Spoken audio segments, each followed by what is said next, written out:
mga quiz. For today's video, mag-workout tayo ngayon at ituturo ko sa inyo. Papakita ko sa inyo kung ano mga ginagawa ko para ma-achieve yung ganitong body ko.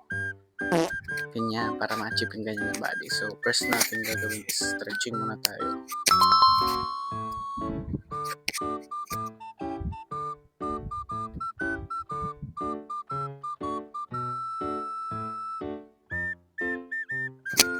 Yan, pagkatapos na mag-stretching, go na tayo sa push-up. Regular push-up lang muna tayo.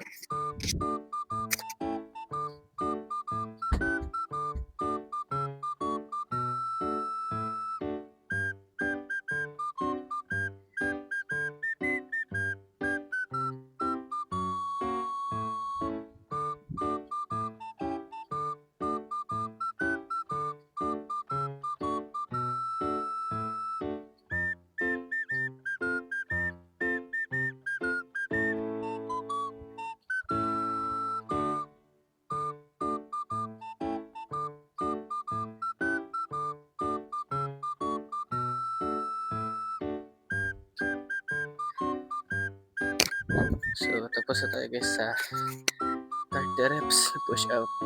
Nakapagod din naman yun. Pero, depende sa inyo kung ilang kaya nyo. Yun lang muna. Tapos next is, mag-improvise tayo ng dumbbell. For bicep naman tayo ngayon.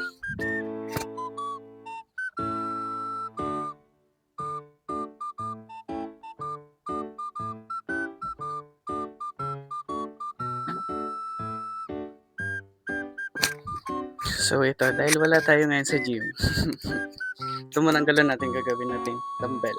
Kasi wala tayo sa gym, ganyan lang. Kalahating tubig nga pala dito sa galon natin, kaya medyo mabigat na din. So, depende sa inyo kung ilang kaya nyo reps. Kung wala kang dumbbell, pwede to.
So ayan mga boys, 15 reps lang. Sa left, 15. Sa right, 15 din. So depende na lang sa inyo kung ilang kaya nyo. Tapos next naman tayo is sa abs. Ako kasi yung tipong ano guys, pa nag-workout, panlahatan na. Lahat na body tina-target ko. Hindi yung gaya ng ibang mga nag-workout or nag-gym. Days lang sa kanila. Halimbawa, Lunes, bicep lang. Sunod Martes is chest day. Sunod Miyerkules, abs day. Sunod Huwebes, legs day. Ganun sa akin. Pero sa akin, sa isang araw, whole body naman yung workout ko. So, abs naman tayo. Gawin natin is Russian twist para sa lower abs. Kasi, medyo mataba na ako dito eh. Medyo mataba na ako guys. Kaya, lower abs muna tayo. So, lower abs tayo ngayon. Papakilala ko pala sa inyo guys yung pusa ko guys. To. Pickle! Say hi to camera. Hi! Pickle! Yung ayaw niyo guys.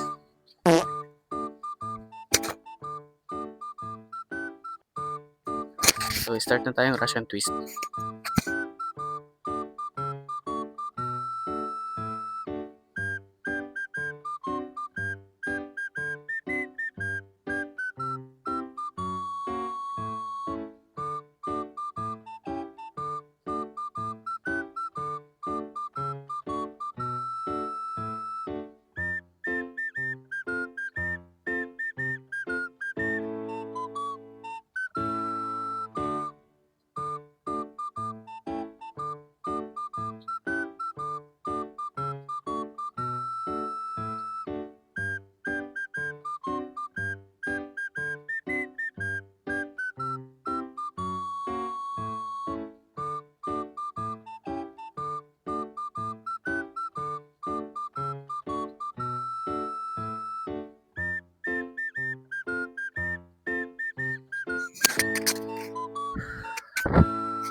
nakakapagod.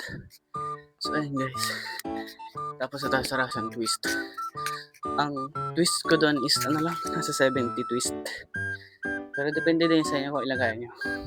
Basta dapat titigil kayo pag napil nyo na yung lower abs nyo. Pag napil nyo medyo sumasakit din, doon kayo tumigil. Kasi pag hindi yan sumakit guys, walang improvement yan. Ibig sabihin hindi na-target yung abs mo or mali yung form ng pagka-exercise nyo.